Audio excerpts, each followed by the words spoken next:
What is up, guys? Frosty Aussie here today for another Frosty Features. Today we have our first character, our first toon coming in to the Annihilators team, coming to Marvel Strike Force. If you have not been to a Frosty Features before, what this is a comic book background on the toons that you use in Marvel Strike Force, and I am your humble guide through the pages of history. So, let's move on. So we start off with, according to Scopely, what this is the blog post description that Scopely posts on their website detailing the story of the character coming to the game, and then we rate this at the end of the feature. So, Gladiator. Born Cal-Arc, hails from the Strontian race and serves as the praetor of the Shi'ar Imperial Guard. Sworn to defend the Shi'ar Empire with unwavering loyalty, endowed with superhuman strength, speed, flight, invulnerability, and the ability to shoot heat vision, his powers are directly linked to his confidence and self-belief. Renowned for his incredible feats, Gladiator has faced cosmic threats and emerged victorious, solidifying his reputation as one of the galaxy's most formidable warriors. So that's the blog post. As I said, we will be rating that at the end of the feature. We're going to go into detail on who Gladiator is right now. Oh, there's our man, Gladiator, straight from the comics. One of the comics section I'm going to talk about today. Name, Cal-Arc. So, for those of you who haven't given a quick Google, Gladiator, there's a few characters. So, very often in Marvel vs. DC, there are characters that mirror each other heavily, right? Very much so. Batman and Iron Man are extremely similar.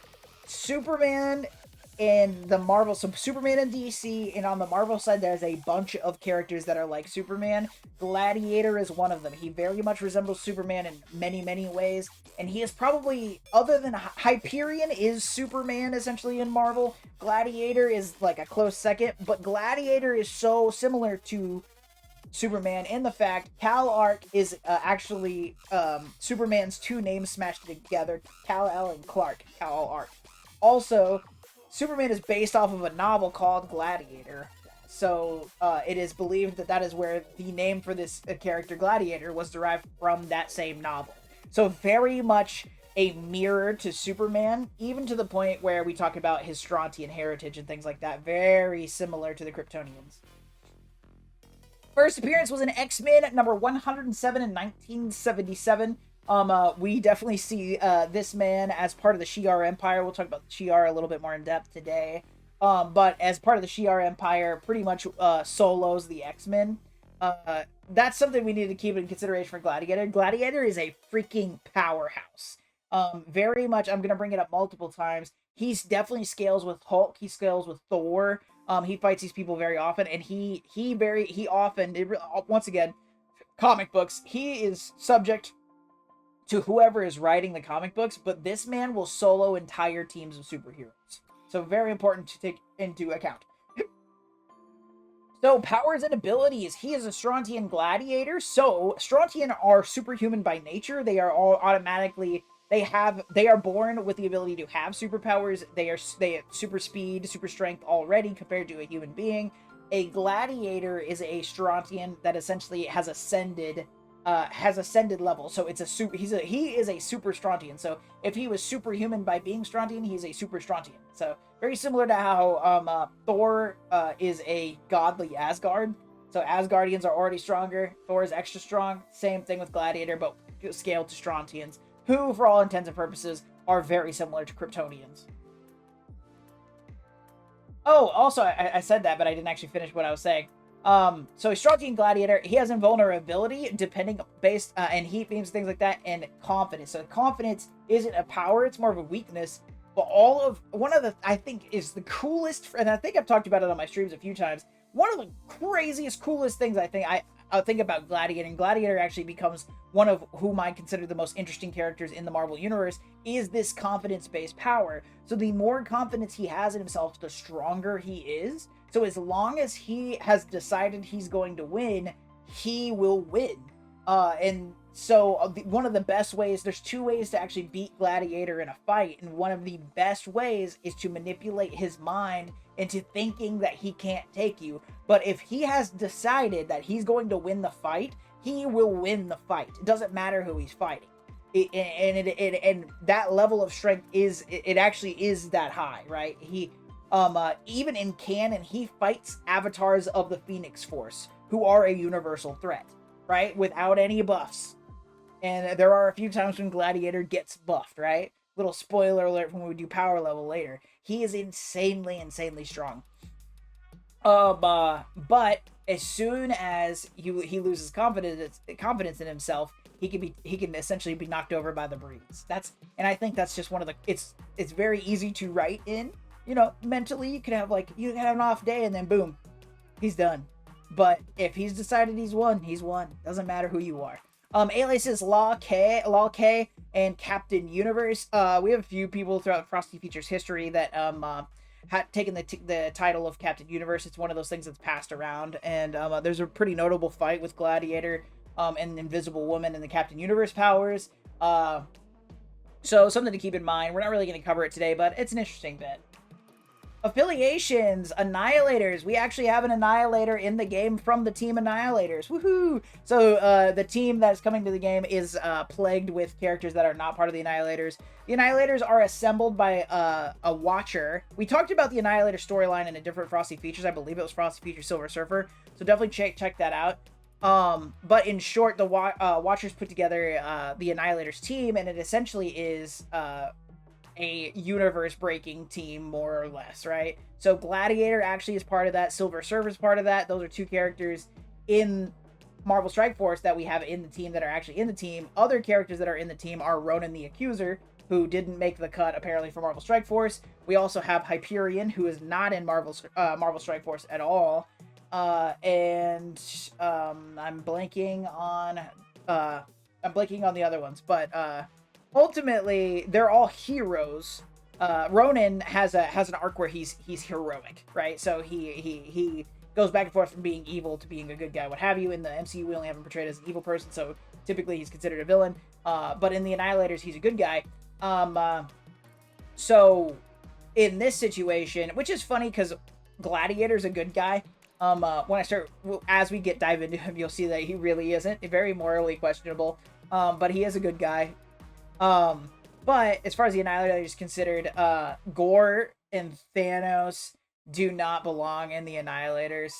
They just don't. It's not a thing. They're villainous, and they are not on a heroic kind of basis. Power level wise, yes, they totally make sense on the Annihilators, but can't canonically in any way. Gore would not be. I could see an argument for a variant of Thanos maybe making the cut. But Gore would never be on the Annihilators. That's a really weird pick. But regardless, power level wise, it's correct. So that's sort of the give and take. It's Marvel Strike Force lore, but you still have to justify it. I'm sorry, don't care. You have to justify it. Just being like, they're on this team because we decided it was cool, which was what they said is the reason. They were like, oh, we put it together because we thought it was cool. That's fine, but because Endgame Thanos would never be in the Annihilators. It would have to be a different. There are variants of Thanos where he's a little bit more heroic, a little bit, and you could make that argument, but not Gore. Sorry, not a thing. But that's what we have in Marvel Strike Force. That's what we're gonna work with. Historically, they haven't cared. Why would they start? But we could have used another rework, a Ronin rework, and be a little bit more free to play friendly. But you know, we don't. They don't want us to play the game anymore. Soapbox over. Moving on. Oh, he's also part of the Guardians of the Galaxy for a short period of time. Background, he is a Strontian that is raised by the Council of Elders. So, an orphan Strontian. His origins are actually pretty unknown. He's also hundreds and hundreds of years old. It's actually not pointed out how long he's been around. But it is implied that he is made of ancient stuff, right? So he's been around for a very long time. He was orphaned, and the Council of Elders of the Strontians find this child and raise him up, and then eventually when the Shi'ar Empire kind of take over the Strontian planet, Strontia, he ends up being trained as a cadet for the Shi'ar.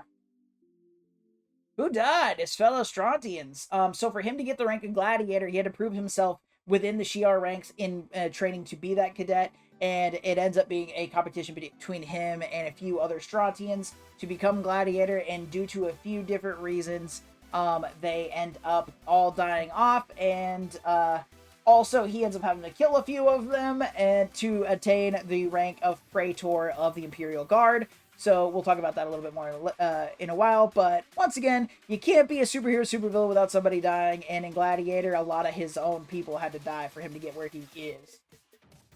Loyal to a T. So Gladiator has a very interesting, ultimately, so this man he's a big rule follower, and he likes to be controlled, because the way Strontian's powers work is that their powers do not work at all if there's no purpose for them to use them. So in having these rules and having an order gives Gladiator sort of that little extra punch, that not only he has confidence in the fact that what he's being told is correct, and he has purpose because he needs to fulfill his essentially master's call. So he works very well in an empire, in a situation like the Shi'ar, where there's somebody calling the shots. So Gladiator isn't necessarily the leader that you want. He is, but as far as a second in command goes, he can't be beaten literally, right? So his loyalty literally comes down to when it's to the Shi'ar to a fault, right? He's extraordinarily loyal,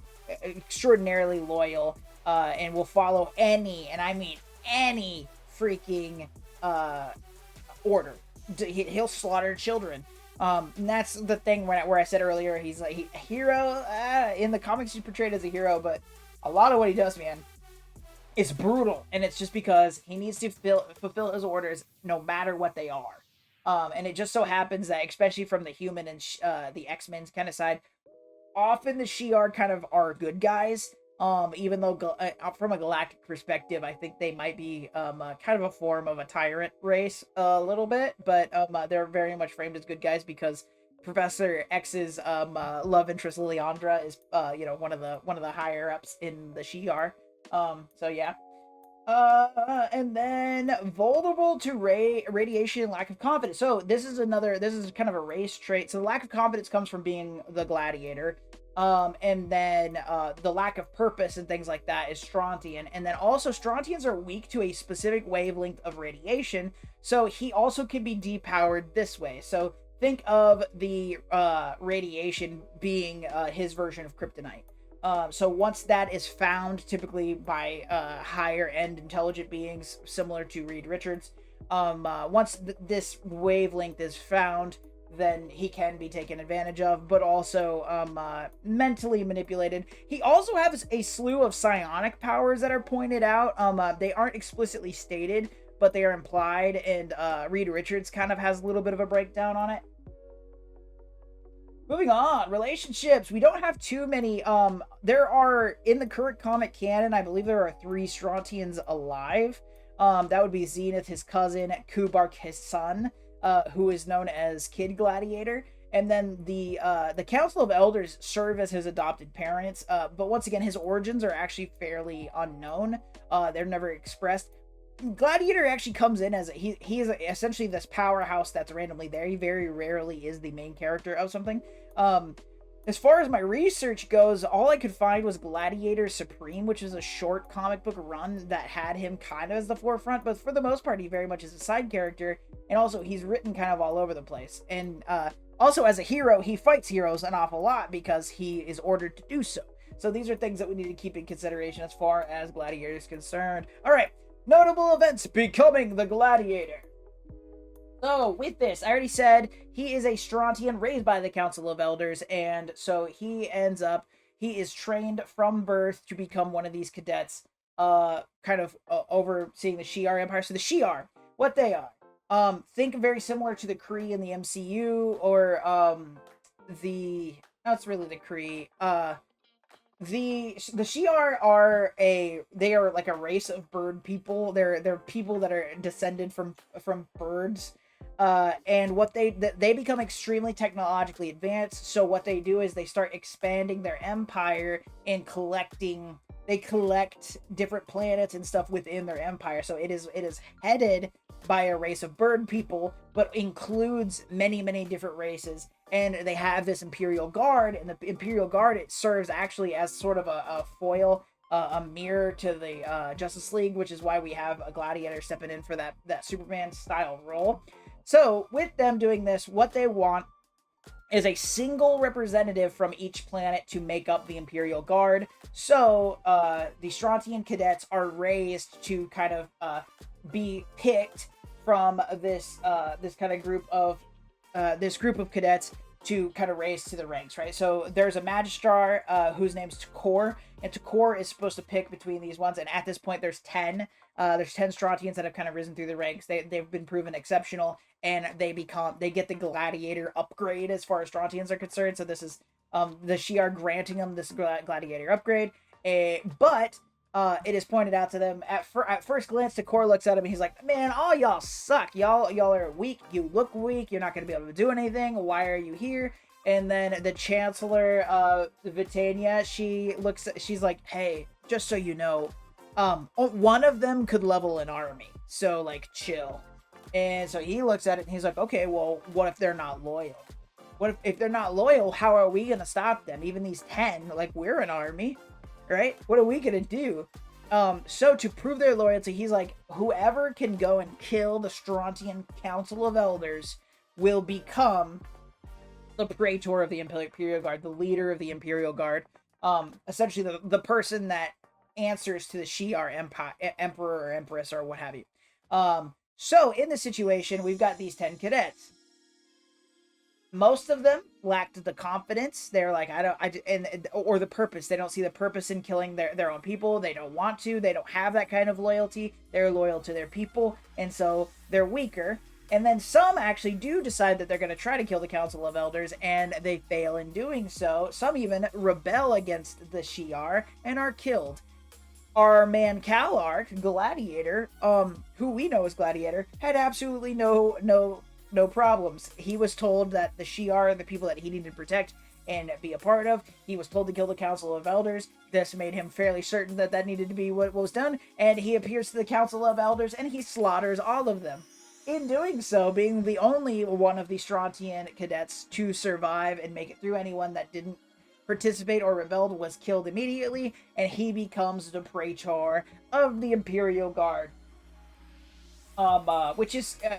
with him being the Praetor, the Shi'ar send him on various missions, and this is how we start getting him on Earth and interacting with a lot of, first interacting with the X-Men, but this is how we get him interacting with a bunch of the different superhero teams, what is through the Shi'ar, kind of going through him. So one of the big notable events I would point out is the Annihilator story arc, but like I said, I covered it in Frosty Features Silver Surfer, so check that out.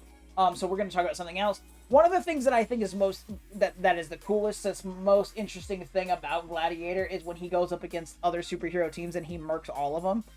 So there's an arc where he goes up against the Fantastic Four, and the way it works is, I just really like the story. It very much feels late 70s, early 80s as far as the story goes, but it's still a lot of fun. So the way that this works, there are scrolls that are kind of heading towards Earth, and the Shi'ar pick up on the fact that those scrolls are doing so, and they're like, "Gladiator, go kill those scrolls." And Gladiator's like, "No problemo, boss man," and takes off through space. Once again, this man can fly through space and time, or excuse me, fly through space unaided, right? So he's just flying through space, and he's chasing this ship. And the scrolls are like, "Okay, we've got a way to get away from him, and we got to use it." So there's a big flash of light, and from Gladiator's perspective, the scrolls just disappear, but he knows that they were headed towards Earth, so he continues on towards Earth. Meanwhile, in New York City, in the Baxter Building, Reed picks up a Nova-sized explosion near Pluto, and that he picks up a piece of debris is approaching the Earth at 100 times the speed of light. So this is one of the other cool thing about this little run of comics where they fight is we get a lot of Gladiator scaling techniques, just like some of his power feats, which are always really good to know. So 100 times speed of light's wicked fast, and he's like, "Okay, well, it's gonna collide with Earth. We need to do something." And then pan on over to the Thing, who's in a cab and he's stuck in traffic. And all of a sudden, Gladiator lands in New York City, and he's looking for the scroll. He's looking around, and the Thing gets out, and he can't understand Gladiator. Gladiator's speaking a different language. It has already been established in the Marvel lore, though, that the Shi'ar can speak the same language as the X-Men, but for the sake of this story, Gladiator was not. I'm not really sure how that worked out, but anyway. So he's speaking. The Thing doesn't understand him, and then in the process of him trying to understand him, Gladiator picks up a car with people in it and throws it at the Thing, which initiates the beginning of this fight. So the Thing catches the car and he's like, "Yo, don't do that!" He puts the car down. He's like, "Good people, go live lives." And so he turns around to start fighting the Gladiator, and the Gladiator rears back and gives him a good old punch in the chest, knocking him across New York City. So another power scaling feat that we need to be aware of is after getting punched in the chest and trying to get up from being punched in the chest, and trying to get up from being punched in the chest, the Thing points out, he says, "That's the hardest I've ever been punched." So by this point, the Thing has fought Hulk more than once. Okay, so in canon, we have the Thing pointing out that the Gladiator punches harder than the Hulk, right? So that's important to consider. So through this, the Fantastic Four kind of jump down, and their aim is to aid good old Ben Grimm. And so what we get is the typical fault of the Fantastic Four. Reed and Sue are staying inside the Baxter building. Oh, that's not, sorry. I got that wrong. What happens is the Thing gets back up, and Gladiator grabs the Thing and throws him into the Baxter building through the wall. And so Sue is trying to protect. She puts up a force field over the hole in the wall, and she's trying to block anything from coming in. Johnny goes out to try to apprehend the situation, and he tries to use a fire cage and all this other stuff. He even to a point where he tries to use his supernova attack and hits him directly in the face. And Gladiator legitimate, so the supernova attack that Johnny uses is hotter than a sun. And Gladiator literally starts laughing at him. And so things aren't looking super hot for the Fantastic Four, and all of a sudden Reed comes down, and he's like, okay, this dude's, because, he got the information from Thing. Oh, he's speaking, but I can't tell what he's saying. So Reed's got his universal translator, and he's like, yo, shh, what are you saying? What's going on? And they start having a conversation, and ultimately he's like, hey, I'm looking for some scrolls. And and Reed's like, hey, we fight Skrulls. We can help you out. And he was like, yeah, but too bad you're the Skrulls. And Reed's like, oh, we're not the Skrulls. And Gladiator's like, you most certainly are the Skrulls. So Gladiator, he begins to fight Reed, and he's like, oh, you're stretchy? Let's see how far you can stretch. So he tries to stretch Reed for about 1,000 miles. And Sue starts freaking out. She's like, Reed can't stretch that far. He's gonna freaking break. You're gonna rip him in half, Gladiator. So she force fields him into a little bubble. So once again, we're comparing Gladiator to Hulk. When Hulk is placed in the bubble, he can't get out, right? He can fight as much as he wants, but he can't get out. Gladiator, on the other hand, he starts to fight this force field, and he's able to kind of he started to weaken the force field. And also when they were in the Baxter building, Gladiator picks up the skyscraper. And Reed points out, he's like, oh, this should crush under its own weight, but it's being held together. He has some form of psionic powers. So when in this bubble and he's making damage, he's damaging Sue's force field around him that's got him in this bubble. He's actually able to damage it, and that is another indication that we have some form of unspoken psionic powers. This is also, once again, comparing him to Superman, this is also presumed how Superman can do things like lift up buildings without the buildings falling apart due to the shift in their structure, right? Because if physics mattered, that would apply there, right? But we just go ahead and write it off as it being some sort of psionic addition to their powers. So very important things to consider as far as his stuff. He ends up getting free of the bubble. There's a retreat period where they're trying to hide from the Gladiator. And Reed comes up with this. He finds out this confidence situation due to comic knowledge. He just figures it out. So what he does is he recruits Captain America, and he uses a projection situation. And so what he does is he has Captain America appear in public as Reed Richards with this projector.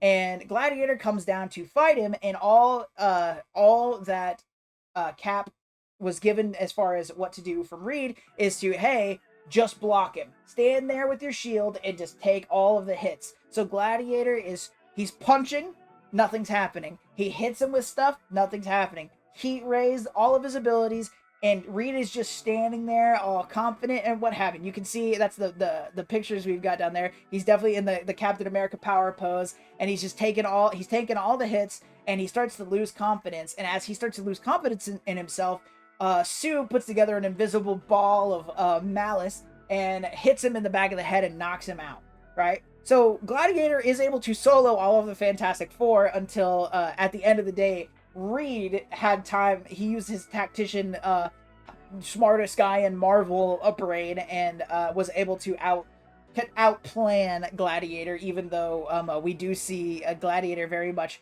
make easy work of the entire Fantastic Four, which is, once again, a statement as to how powerful Gladiator really is. And after, he's knocked out, it is revealed that the projection turns off, and it's just Captain America standing there with a shield all smiley.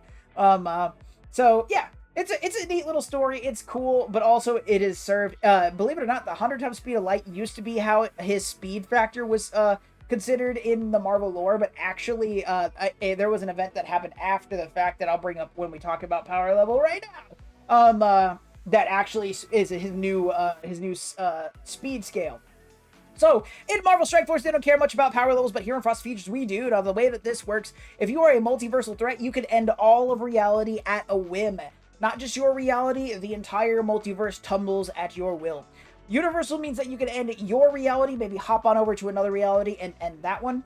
Cosmic means that you are a threat on a planetary scale, taking out things like small planets up to a galaxy or solar system with enough time or force. Nuclear means you have power equivalent to that of a nuclear bomb, leveling things like small cities or up to a small planetary body with enough time. Super Soldier means that you are beyond all capabilities of humans, right? So with Super Soldier, you can level things like a brick wall or up to a city block with enough time and effort. City means that you are somebody that is equivalent to the strength of that of a human being that is trained to the absolute and utter peak of ability. In Marvel, this is where we find a lot of our ninjas, our secret agents, our mercenaries, things like that. Then there's Greg. Greg is the undead Asgardian that's spawned by Hela in Marvel Strike Force, and left to his own devices without an undying team or Hela to back him up, Greg isn't worth anything at all. So, in the event that Greg and I both were at Bed Bath & Beyond and we're looking through the new soap section, and we're actually buds in this tale, right? We're buds, but there's only one more lavender heaven scented lotion, and we both reach for it at the same time, and our eyes meet in the most egregious and angry of ways, and then it becomes a fighting match over this bottle of lotion, and all of a sudden, I break it over his Greg head, right? And I knock him out, because in this situation, Greg is equivalent to a regular human being, and I, as a regular human being, could theoretically take Greg, whether you like it or not, chat.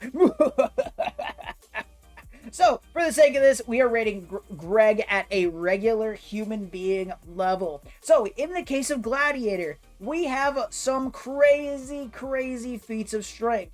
There's a situation where Gladiator defeats a avatar of the Phoenix Force, Rakur, I believe his name is, back in ancient times. So he is able to 1v1 the Phoenix Force avatar, and then we also see him fight the Phoenix 5 all at once. He fails in this situation, but he is able to hold his own and actually do a lot of damage to somebody like that. The Phoenix Force is very much a universal force. But due to the limitations of his own powers, also we see this situation, it's really, really, really cool. There's a situation where he's trying to hide out of the sight of Heimdall. So he's standing right, but for full context, he can still see Heimdall, but Heimdall can't see him. He stands right outside of his eyes, and he waits for Heimdall to blink. And when Heimdall blinks, Gladiator, in the time that it takes for Heimdall to blink, Gladiator can cross space so fast that he is able to go from outside of Heimdall's reach, which Heimdall's reach is essentially a full universe, his eyes, he's able to go from that far away to in Heimdall's face in literally Heimdall's blink of an eye, right? That speed stat is crazy, right? So with that, what we see is sometimes, like, there's a situation when Gladiator fights Hyperion, and essentially planets that can be destroyed and things like that. And it is also pointed out in canon that his strength could level something like he could punch through a star and destroy it, right? That puts him firmly at Cosmic. Gladiator is essentially the highest end of Cosmic. He is legitimately only missing the power to end a universe. He does not have a blast, a single attack that could actually destroy everything as far as a reality goes. So I would definitely argue that at full confidence, granted, when he loses his confidence, he goes down to Super Soldier really fast. But at full confidence, Gladiator most certainly is the top of the line Cosmic level. Legitimately only lacking an ability to end a universe. 100%. He is insanely strong, and we'll see how he does in Marvel Strike Force when we actually get him. And then when we come to the According to Scopely, I think this is really descriptive. It gives a decent enough background. It has, it tells you just enough to have an idea of what's going on. This is how they should be written. They did it. I love it. This is exactly how I think the blog post description should be. So that's amazing. Yeah. So that is Frosty Features Gladiator. I hope that you all enjoyed it. Please let me know in the comments if I got anything wrong or your favorite Gladiator moments. I'd love to hear them. We're just very excited for him to come to Marvel Strike Force. I've been waiting for a while to see him pop up. So that's amazing. As a reminder, I stream every week on Sundays, 8 a.m. Central Standard Time at the link above, where we do Frosty Features Live. I hope that you all enjoyed this. I hope that you all have a fantastic weekend. Most importantly, stay cool.